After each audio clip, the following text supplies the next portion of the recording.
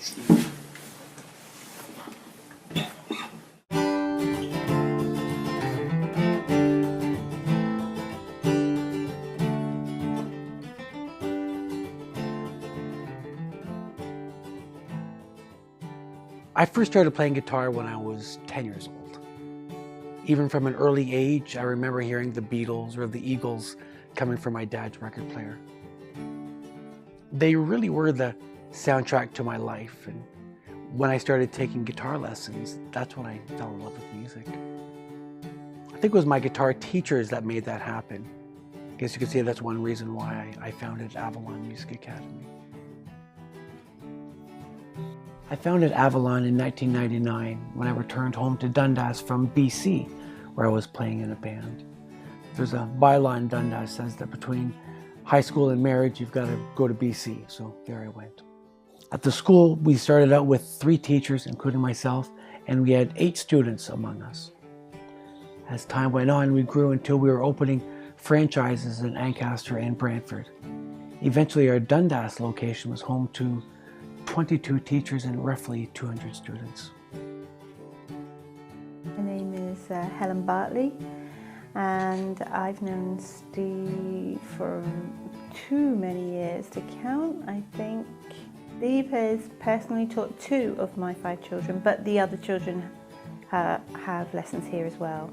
So when I first met Steve, what struck me was how he engaged the students rather than just the parents, and that really has an impact with the students. My name is Isabel Richards, and I started taking lessons at Avalon 4 years ago. When Steve teaches, he's really positive and he always challenges you, but never too much that you feel uncomfortable, and it's really fun. If I could use one word to describe Steve as a teacher, it would be that he's really encouraging and he always tells you the good things you're doing first. I've only ever had a handful of students as Avalon grew.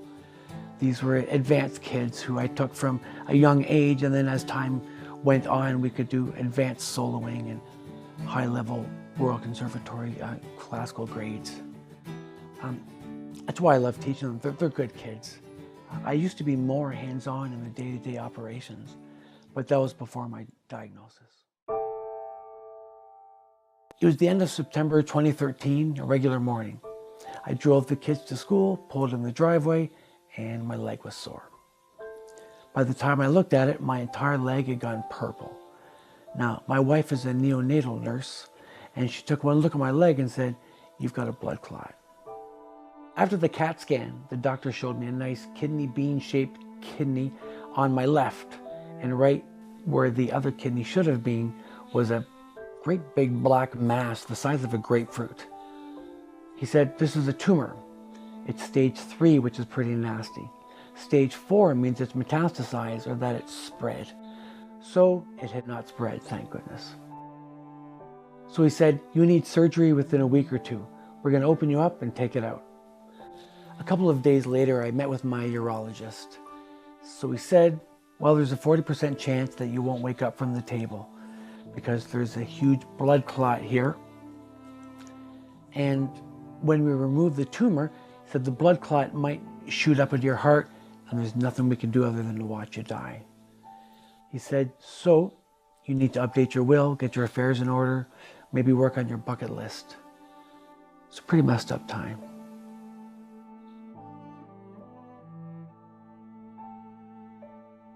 The first thing that went through my mind was that I've got so much left to do. I'm totally not ready to die yet. I've got 2 kids to raise. I've got more students who need me. I thought about a lot of the things that I do, and these things need to carry on.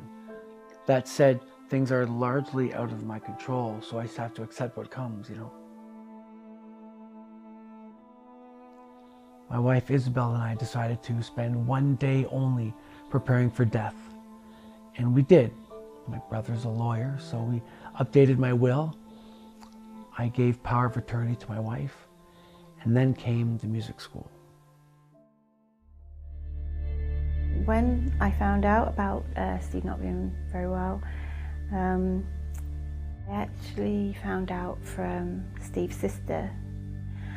She was coming out of school, out of Dundas Central, and there wasn't anybody around. I was with a friend, and we'd been out for a walk, and Jenny, something didn't seem right. So myself and my friend Heidi, we went over to see if she was okay, because it was really strange.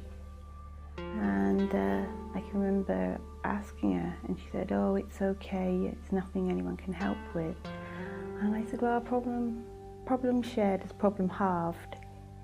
But it became apparent that when she told us, about Steve, that sinking feeling when you can't do anything about it.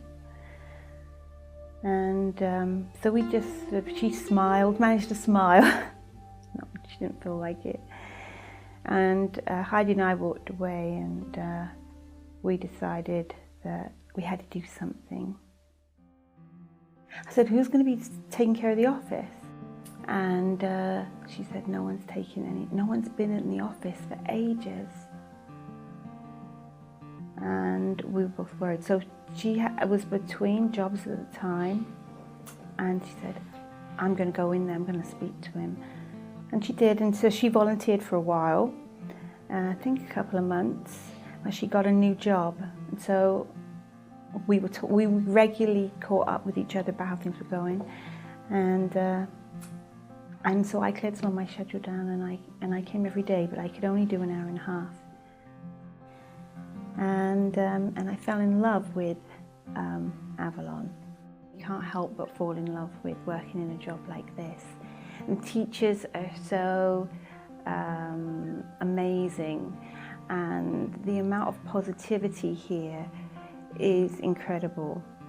And people, well, anybody would want to work here. And so I totally understand why this is such an important job for Steve. This is his baby. And it seems to me that it was difficult to separate where Steve's part ends and where Avalon begins.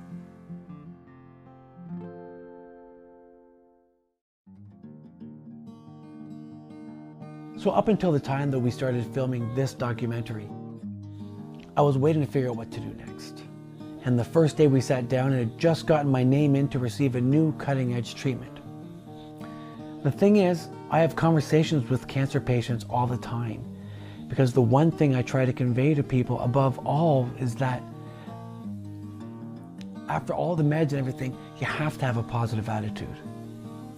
Most of the time, I feel so positive about this that I feel as if I could will the tumors away and forego all my meds. To which my nurse wife says, "Please don't do that." One of the things I do every now and again is I plan my victory party, like the specific details about which musicians we're going to have play there, who's going to work sound, and where we're going to have the party. It's a gathering I'm really looking forward to.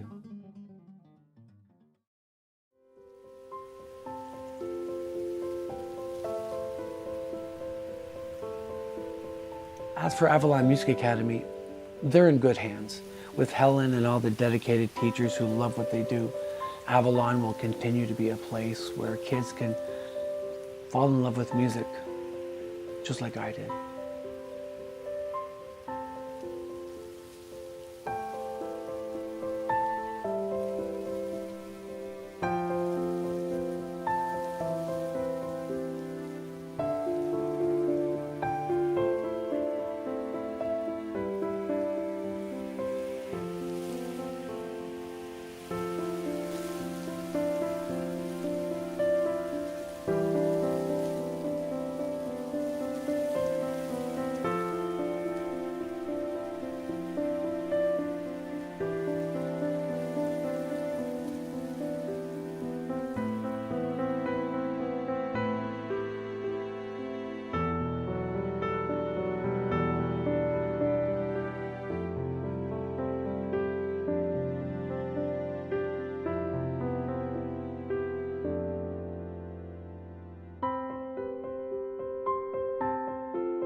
Now, when you get to the end of the song, you do the great big super duper ukulele finish, which goes like this. Try that. And then stand up and take a bow.